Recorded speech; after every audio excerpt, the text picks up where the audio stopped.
কপাল ভালো ওই জানে বড় লাখের নিকল হইরে ভালো কখনো তো হচ্ছে বায়োস্কোপ দেখিনি, তো আজকে প্রথম দেখলাম, দেখে অনেক ভালোই লাগতেছে। বাংলাদেশের একটা ঐতিহ্য, এখন তো দেখাই যায় না, আজকে প্রথম দেখলাম এবং দেখে খুবই ভালো লাগলো। কারণ আগের দিনে তেমন প্রযুক্তির মতো কিছু ছিল না, তো তখন হচ্ছে মানুষ কীভাবে দেখতো এইসব জিনিসপাতি, তো এটা দেখার মাধ্যমে আর কি বাচ্চারা দেখতে পারতো, শিখতে পারতো, তো ভালোই লাগলো আজকে। ধন্যবাদ।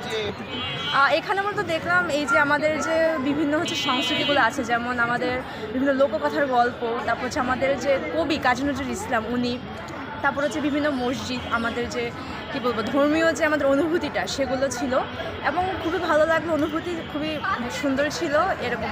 আর প্রথমবার দেখেছি জীবনে, তো আসলে অনেক ভালো লাগছে এবং আমার মনে করি সরকারকে কিছু পদক্ষেপ নেওয়া উচিত যাতে এটা হচ্ছে সংরক্ষণ করা যায়। কারণ বর্তমানে অনেকেই আছে যারা হচ্ছে এটাকে ধরেই টিকে আছে, কিন্তু তাদের সঠিক পরিচিতি নেই। যদি একটা পরিচিতি গড়া যায় তাহলে বাংলাদেশের মানুষের সংস্কৃতিকে একটু দেখতে পারবে, ধরে বাঁচতে পারবে এবং সেই মানুষগুলোরও কিছু একটা কর্মসংস্থান হবে।